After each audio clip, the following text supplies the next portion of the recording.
Have you ever felt like no matter how hard you work, it's never enough? That happiness is always just one step away, but somehow you never reach it? This is the story of Taro, a fisherman who believed success was everything, until a monk asked him one question that changed his life forever. Imagine waking up every day with the same goal: work harder, earn more, achieve more. You tell yourself that once you reach a certain milestone, you'll finally be happy. But what if that milestone keeps moving further away? What if the life you're chasing isn't the one you truly want? For years, Taro lived this cycle. He worked tirelessly, pulling nets from the ocean, dreaming of a bigger boat, a better life, and someday rest.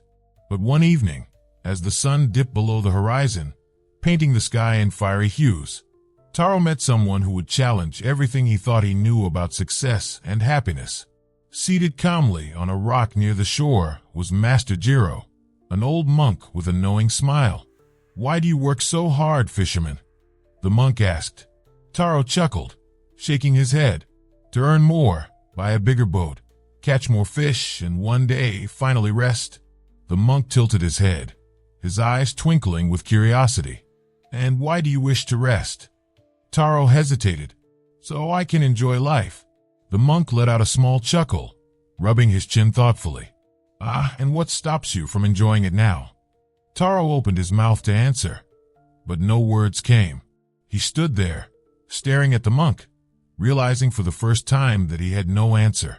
If this story intrigues you, if you've ever wondered whether you're truly living your life or just waiting for the right moment, stick around, because Master Jiro's lesson might just change the way you see success forever. And if you're ready to explore more transformative stories like this, ones that challenge your perspective and help you grow, subscribe to the channel and activate the bell.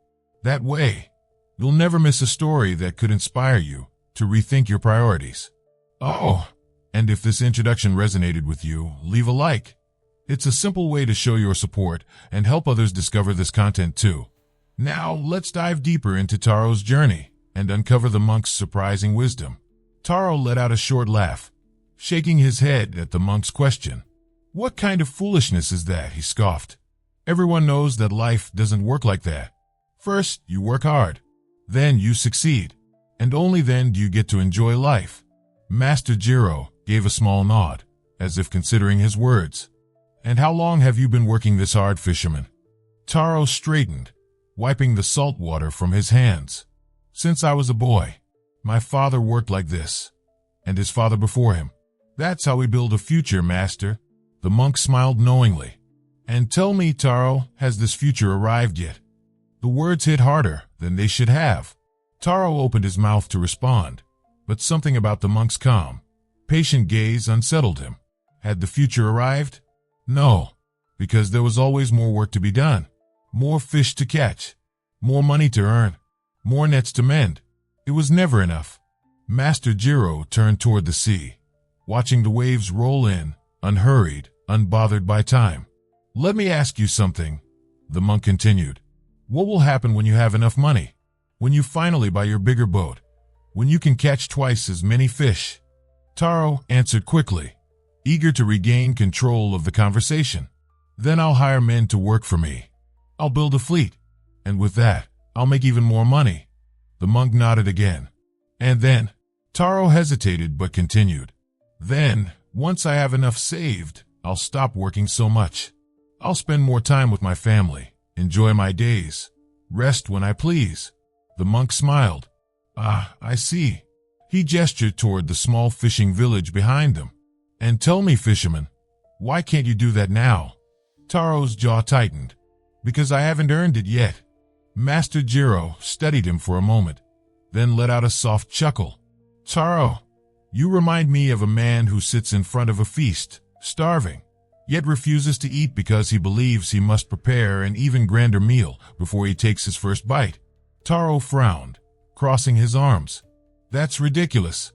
The monk raised an eyebrow. "Is it?"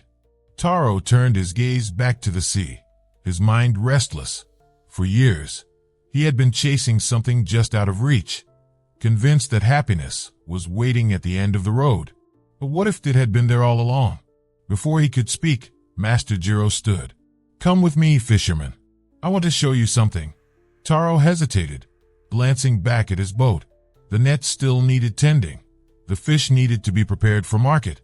But something about the monk's words lingered in his chest like a weight he couldn't shake. With a sigh, he wiped his hands on his tunic and followed the old man. Maybe, just maybe, he had something worth listening to. Taro followed Master Jiro along the shore, his bare feet sinking into the cool sand. The waves lapped gently against the rocks, whispering a rhythm that had existed long before him and would continue long after he was gone. The monk walked slowly, deliberately, as if he had nowhere to be. Taro, on the other hand, felt impatient. He was used to working, to movement, to progress. He didn't have time to waste on riddles, yet something inside him told him to keep walking. After a while, the monk stopped and gestured ahead. Look there, Taro. Taro followed his gaze and saw an old fisherman sitting on a wooden stool near the water. His boat was small, his fishing rod simple. A bucket beside him held only a few fish. The old man cast his line into the sea with a calm, practiced motion. He didn't seem concerned about how many fish he caught or how quickly he worked. He simply enjoyed the act of fishing. Taro frowned. That man will never get rich fishing like that, he muttered. Master Jiro smiled. And yet, he is already living the life you are working so hard to reach. Taro turned to the monk, confused. What are you talking about? The monk pointed toward the fisherman, who had just caught a fish. He reeled it in, admired it for a moment, then placed it in his bucket. Instead of casting his line again, he leaned back, stretched, and closed his eyes, enjoying the warmth of the sun on his face. That man will take his fish home, cook a meal, and eat with his family. He will tell stories, laugh, and sleep peacefully tonight. Tomorrow, he will return and do it again, not because he must, but because he enjoys it. And tell me, Taro, isn't that the very life you dream of? Taro stared at the fisherman, his mind racing. He had spent his whole life believing he needed more money, more success, more proof that he had worked hard enough. And yet, this old man already had everything he wanted. But he could have more, Taro argued, crossing his arms. If he worked harder, he could buy a bigger boat, hire men, build a business. The monk chuckled. And then, Taro sighed, rubbing his forehead. Then he could retire, finally rest, and enjoy life. The monk smiled. So you believe he must spend years working endlessly, just to earn the right to enjoy what he already has? Taro opened his mouth to argue, but no words came. For the first time, he saw the flaw in his thinking. The old fisherman wasn't wasting his time. He was living. Master Jiro placed a hand on Taro's shoulder. Tell me, fisherman, have you been living, or have you only been waiting to start? Taro felt a knot form in his chest. He thought about the years he had spent chasing a future that never arrived.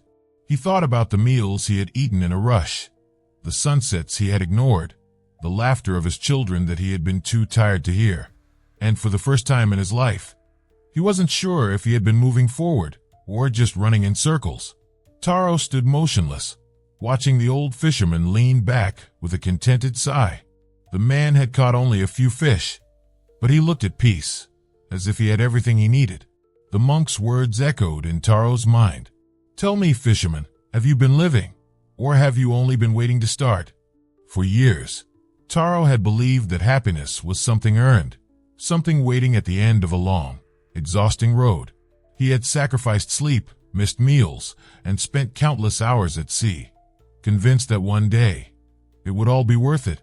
But now, standing here, he began to wonder, had he ever truly lived? Master Jiro sat on a nearby rock and gestured for Taro to join him. Sit, fisherman. Watch the ocean for a moment. Taro hesitated but obeyed. For the first time in years, he allowed himself to be still. The waves rolled in and out, moving effortlessly, never rushing, never stopping. They had no destination, yet they were never lost. The monk picked up a small handful of sand and let it run through his fingers. Life is like this sand, Taro.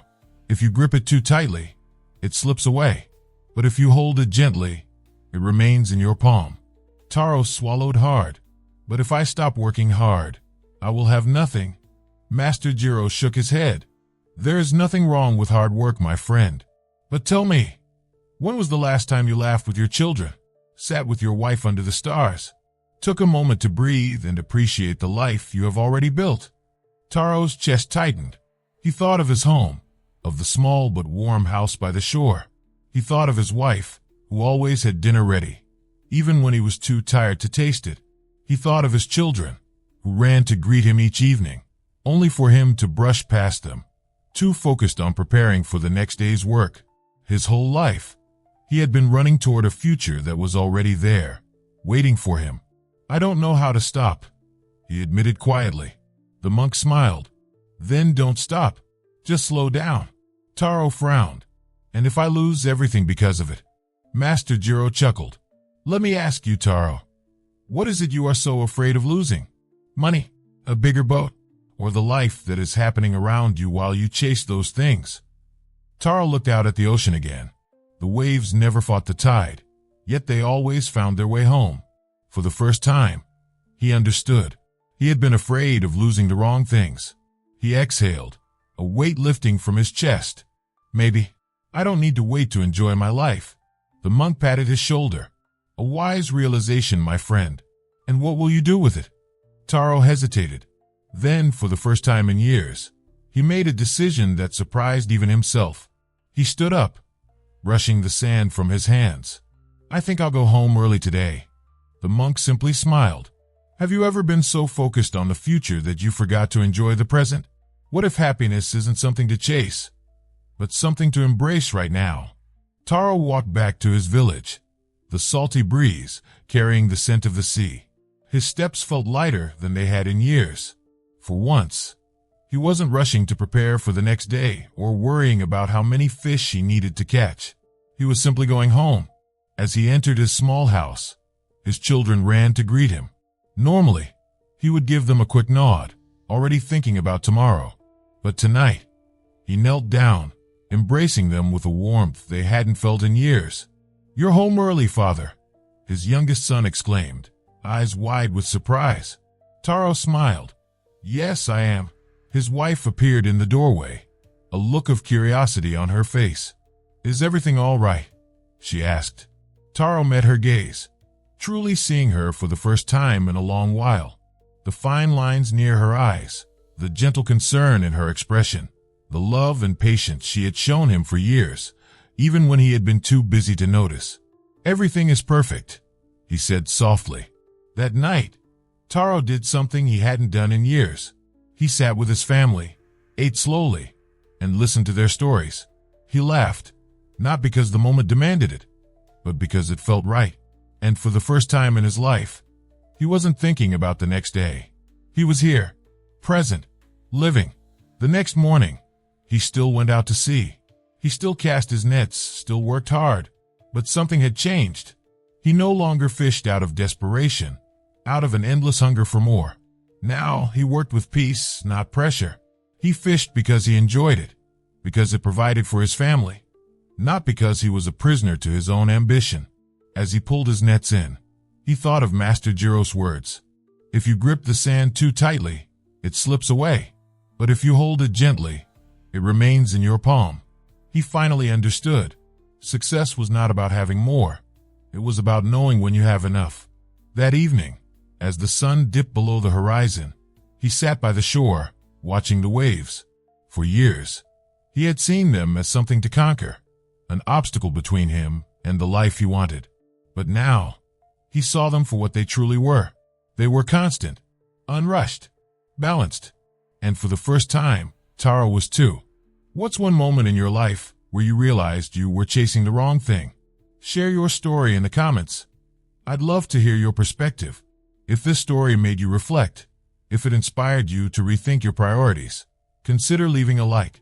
It's a small gesture, but it helps this message reach others who might need it today. And if you're ready to explore more transformative stories like this, ones that challenge the way you see yourself and the world, subscribe to the channel and activate the bell. That way, you'll never miss a lesson that could change the way you live your life. Thank you for joining me on this journey today. Until next time, stay present, stay mindful, and remember, sometimes The life you're searching for is already yours. You just need to slow down and notice.